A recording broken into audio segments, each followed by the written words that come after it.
ఆంధ్రప్రదేశ్లో జంగిల్ రాజ్యం నడుస్తుంది, ప్రశ్నించే గొంతుకలను అనగదొక్కుతున్నారు అంటూ జగన్మోహన్ రెడ్డి పదే పదే వ్యాఖ్యలు చేస్తున్న వ్యక్తి అసెంబ్లీకి వెళ్ళి పోరాడటానికి మాత్రం ఎందుకని వెనకడిగేస్తున్నారు అనుకోవాలంటారు? జగన్మోహన్ రెడ్డి ఎప్పుడైనా సత్యదూరం మాటలు మాట్లాడుతూ ఉంటాడండి. ప్రశ్నించిన వాళ్ళని గొంతు అణిచి తొక్కింది మీ హయాంలో. 2019 నుంచి 24 వరకు రాక్షస పాలన చేశారు కాబట్టే ప్రశ్నించిన ప్రతి గొంతుకుని, ప్రతి వ్యక్తిని, అచ్చెన్నాయుడు దగ్గర నుంచి ఎంతోమంది నాయకుల్ని, ఇప్పుడు సభాపతిగా ఉన్న, ఉపసభాపతిగా ఉన్న వాళ్ళందరినీ ఎంత టార్చర్ పెట్టావు జగన్మోహన్ రెడ్డి. అసలు ఉపసభాపతి అయితే అతన్ని ప్రాణహాని ఉందని భయపడి రాష్ట్రానికి, తన సొంత పార్లమెంట్ నియోజకవర్గానికే రాని పరిస్థితి. మీరు నిజంగా అంత పరిపాలన జరిగితే అంపట్ రాంబాబు సాక్షాత్ ఒక ముఖ్యమంత్రిని పట్టుకొని అంత మాట అనగలిగేవాడా? రోజా లాంటి ఇలాంటి వాళ్ళందరూ వచ్చి అవాకులు చవాకులు పేలగలిగే వాళ్ళ? మీ అంత రాక్షస పాలన ఈ భారతదేశంలోనే స్వతంత్రం వచ్చిన కాడ నుంచి ఎంతోమంది తుగ్లక్ పరిపాలన కూడా చూశారు స్వతంత్రానికి ముందు, రాజుల టైంలో. అతను కూడా పరిపాలించలేదురా ఈ విధంగా. ఈడు ఏడ దొరికాడరా ఈ జగన్మోహన్ రెడ్డి అని 5 సంవత్సరాలు నరకం అనుభవించిన జనం, ఉద్యోగస్తులైతేవి, యువకులైతేవి, నిరుద్యోగస్తులైతేవి ఎంతోమంది ఎన్నో రకాలుగా నీ హయాంలో బాధపడ్డారు. ఇవాళ దేవుడు పాలన వచ్చిందిరా అని మాట్లాడుకునే పరిస్థితి. అమరావతి అభివృద్ధి పరుగులు తీస్తుంది, పోలవరం పూర్తిగా వస్తుంది. ఇవాళ రాష్ట్రంలో రోడ్లు ఎక్కడ చూసినా రోడ్లు అభివృద్ధి కనపడుతుంది. టీచర్ పోస్టులు కానీ, కానిస్టేబుల్ పోస్టులు కానీ అనేక పోస్టులు భర్తీ చేసే పరిస్థితి. 20 లక్షల ఉద్యోగాలు ఇవ్వటానికి తండ్రి కొడుకులు కాలికి బలపం కట్టుకొని ఢిల్లీ నుంచి దావోస్ వరకు ఒకటే పర్యటనలు చేస్తా ఎన్నో ఉద్యోగాలకి రూపకల్పన చేస్తున్నారు. నీ హయాంలో నీవు అధికారాన్ని అడ్డం పెట్టుకొని నీ సంపాదన తప్పితే రాష్ట్ర ప్రయోజనాలు కానీ, రాష్ట్ర భవిష్యత్తు కానీ ఏ రోజన్నా చూసావా జగన్మోహన్ రెడ్డి? అణిచివేత పాలన, రాక్షస పాలన అంటే నీది జగన్మోహన్ రెడ్డి. చంద్రబాబు నాయుడు కమ్మటి పాలనకి పవన్ కళ్యాణ్ కాపు కాస్తున్నాడు అంటే అంబటి రాంబాబు గారు ఈ రోజు చేసిన వ్యాఖ్యలను అసలు ఎలా చూడాలంటారు? ఏమండి, ఇలాంటి వాళ్ళు జగన్మోహన్ రెడ్డి మైండ్ సెట్ ఒకటేనండి.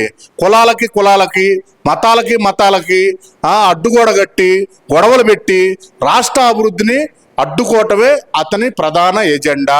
జగన్మోహన్ రెడ్డి మైండ్ సెట్ అల్లా ఓడిపోయినప్పుడల్లా కులాలను రెచ్చగొట్టడం, తప్పుడు ప్రచారాలు చేయటం, విష ప్రచారాలు చేయటం, అది జగన్మోహన్ రెడ్డికి వెన్నతో పెట్టిన విద్య అండి.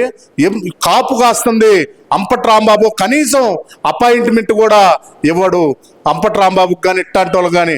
5 సంవత్సరాల్లో వాళ్ళు అధికారంలో ఉన్నప్పుడు ఏ రోజన్నా జగన్మోహన్ రెడ్డిని కలిసి ఫ్రీగా ఒక అరగంట అపాయింట్మెంట్ తీసుకోగలిగాడా? నువ్వా జగన్మోహన్ రెడ్డికి కాపు కాసేది? పవన్ కళ్యాణ్ ఇలా డిప్యూటీ సీఎం స్థాయిలో ఉన్నారు. ఏ పనైనా సరే అడిగితే క్షణాల మీద చేసే పరిస్థితి. ఆ రోజున పవన్ కళ్యాణ్ గారిని మీరందరూ వైసీపీ బ్యాచ్ అంతా దూషిస్తున్నప్పుడు నువ్వు ఎవరికి కాపు కాస్తున్నావు? అంపట్ రాంబాబు కాపు కాయటంటే నీలాగా ఎవరు కాయరు. అది ఒకటి మీరు నువ్వు గుర్తుపెట్టుకోవాలా. ఇలా పవన్ కళ్యాణ్ గారికి దొరికే గౌరవం కానీ, ఆయన రాష్ట్రంలో ఉన్న పొజిషన్ కానీ ఇలా ఎవరు మర్చిపోలేరు దాన్ని. నువ్వు ఎన్ని కాపు కమ్మ కులాల మధ్య కానీ, ఇతర మతాల మధ్య కానీ ఎవరి మధ్య మీరు స్విచ్ పెట్టే మాటలు మాట్లాడినా ఇవాళ మీ మాటలు నమ్మటానికి, ఇంకొకసారి జగన్మోహన్ రెడ్డి పాలన చూడటానికి జనాలు సిద్ధంగా లేరు. నీకు ఒక మినిస్టర్ ఇస్తే నువ్వు ఎలగబెట్టావు. ఇవాళ పవన్ కళ్యాణ్ గారు పంచాయతీరాజ్ శాఖలో చేస్తున్న అభివృద్ధి సామాన్యంగా లేదు. కనీసం నీకు పదవి ఇచ్చాడు, నీకు ఏడా పగ్గాలు ఇచ్చాడు? ఒక్కసారి పోలవరం పోయి సందర్శించి ఆ పనులు చూసిన దాఖలాలే లేవు. ఎందుకంటే జగన్మోహన్ రెడ్డి ఈడంతా గేమ్ చేంజర్. అతను ఆడే గేమ్లో మీరు పాములు. ఇక్కడ ఇంకో విషయం కూడా చూస్తే కనుక కులాల చిచ్చు రేపుతుంది చంద్రబాబు నాయుడు గారు అంటూ మరి వైసీపీ నాయకులు చేస్తున్న వ్యాఖ్యల్లో వాస్తవాలు ఎంత అనుకోవచ్చు అంటారు? మరి అలాగే చూస్తే కనుక జగన్మోహన్ రెడ్డి గారేమో అసెంబ్లీకి వెళ్ళి మాట్లాడలేదు, బయట మాత్రం ప్రెస్ మీట్ పెడుతున్నారు. ఈ రెండింటిని అసలు ఎలా చూడాలంటారు? ఏమండి, ఆ రోజున నందమూరి తారక రామారావు గారి దగ్గర నుంచి ఈ రోజున చంద్రబాబు నాయుడు గారి వరకు కూడా తన క్యాబినెట్లో కానీ, ఆ పార్టీ పదవుల్లో కానీ అన్ని కులాలకి, అన్ని మతాలకి సమతుల్యత పాటించే వ్యక్తి నారా చంద్రబాబు నాయుడు గారు. కానీ ఇవాళ జగన్మోహన్ రెడ్డి అతను అధికారం రాగానే చుట్టూ తన సలహాదారులు కానీ, తన మంత్రులు కానీ, తనిచ్చే పదవులు కానీ మొత్తం తన సామాజిక వర్గానికి ఇచ్చుకున్నాడు. మిగతా సామాజిక వర్గాల్ని అన్యాయం చేసిన పరిస్థితి. అదే తెలుగుదేశం ప్రభుత్వంలో ప్రతి సామాజిక వర్గానికి ఒక్కటండి, నీ జన్మకి జగన్మోహన్ రెడ్డి ఒక బీసీని నీ పార్టీ అధ్యక్షుడు చేయగలవా? చేసి నువ్వు చంద్రబాబు నాయుడు గారి గురించి మాట్లాడు. ఇవాళ మా అధ్యక్షుడు గర్వంగా చెబుతున్నాం. యాదవ్ సామాజిక వర్గానికి చెందిన మా శ్రీనివాసరావు గారు గర్వంగా ఇవాళ మా పార్టీ ప్రెసిడెంట్ చేసుకున్నాం, గర్వంగా చెప్పుకోగలుగుతాం. నువ్వు ఒక్క బీసీ కులంలో కానీ ఎవరినైనా సరే ఒక్కరిని పార్టీ అధ్యక్షుని చేసి నువ్వు మాట్లాడు. సామాజిక న్యాయం అనే నినాదం పుట్టిందే తెలుగుదేశం పార్టీ నుంచి. తెలుగుదేశం పార్టీని కానీ చంద్రబాబు నాయుడు గారిని కానీ నువ్వు ఒక మాట అంటే ఆకాశం మీద ఉమ్మినట్టే, అది నీ మొహం మీదే పడుద్ది జగన్మోహన్ రెడ్డి. అంటే ఇక్కడ ప్రధానంగా చూస్తే కనుక జగన్మోహన్ రెడ్డి గారు మరి అసెంబ్లీకి వెళ్లకుండా దాదాపు 3:30 గంటల ప్రెస్ మీట్ పెట్టి దాంట్లో నారా లోకేష్ గారు కొలంబో వెళ్ళిన విషయం మాట్లాడటం అసలు ఎలా చూడాలంటారు? అతను అజ్ఞానంగా చూడాలండి. ఇప్పుడు పర్సనల్ వేరు, రాజకీయం. ఇప్పుడు రాజకీయాల్లో ఉన్నప్పుడు అభివృద్ధి గురించి మాట్లాడు, లేదా ఏదన్నా వీళ్ళు చేసే అధికార పార్టీ చేసే ఏమన్నా తప్పొప్పులు ఉంటే మాట్లాడు. ఆయనకు మ్యాచ్ క్రికెట్ ఇష్టపడతారు, పోయి చూసారు, తప్పే ఉంది. అది మీలాగా ప్రజా సొమ్ముతో మీ కూతురు దగ్గరికి వెళ్ళటానికో ఇతర దేశాలు వెళ్ళటానికో మీరు లండన్ వెళ్ళారు, అది ఎవరు ఖర్చు? సొంత ఫ్లైట్ వేసుకొని వెళ్ళారు. అది గవర్నమెంట్ ఖర్చుతో 12 కోట్లు పెట్టి వెళ్ళారు. అలా ఉండదు. లోకేష్ గారు కానీ చంద్రబాబు నాయుడు గారు కానీ ప్రజాధనాన్ని దుర్వినియోగం చెయ్యరు కూడా, ఏ రోజు కూడా. అతను లోకేష్ గారు గతంలోనే చెప్పారు, నా ఖర్చుతోనే టీ కూడా నేను గవర్నమెంట్ ఖర్చుతో తాగను, నా సొంత ఖర్చుతో తాగుతానని చెప్పిన సందర్భాన్ని ఈ సందర్భంగా జగన్మోహన్ రెడ్డి గుర్తుంచుకోవాలి.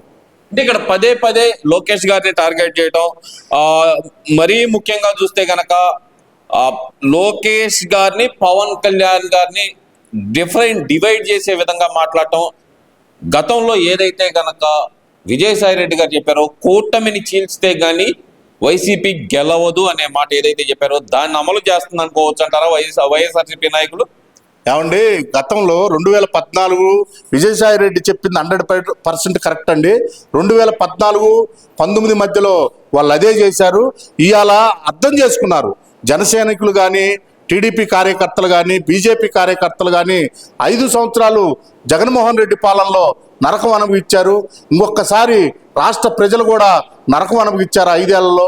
ఇసుక అధిక ధరలు కానీ, అక్రమ మద్యం కానీ, రకరకాలుగా రాష్ట్రాన్ని వీళ్ళు దోచుకున్న విధానం కానీ, వీళ్ళు నోరెత్తి మాట్లాడిన వ్యక్తులను కానీ అందరినీ అరెస్టులు చేపించటం, వాళ్ళు గొంతు నొక్కటం ఈ 5 సంవత్సరాల్లో ఆంధ్ర రాష్ట్ర ప్రజలు కానీ ఈ నాయకులు కానీ అనుభవించారు. కాబట్టి వీళ్ళు తలకిందులుగా తపస్సు చేసిన జనసేన, తెలుగుదేశం, బీజేపీ కూటమి విడిపోదు. మళ్ళా 2029 ఎలక్షన్లో కూడా కలిసి పోటీ చేస్తారు. జగన్మోహన్ రెడ్డికి పులివెందుల్లో గెలవటం కూడా కష్టమయ్యే పరిస్థితి వస్తుంది.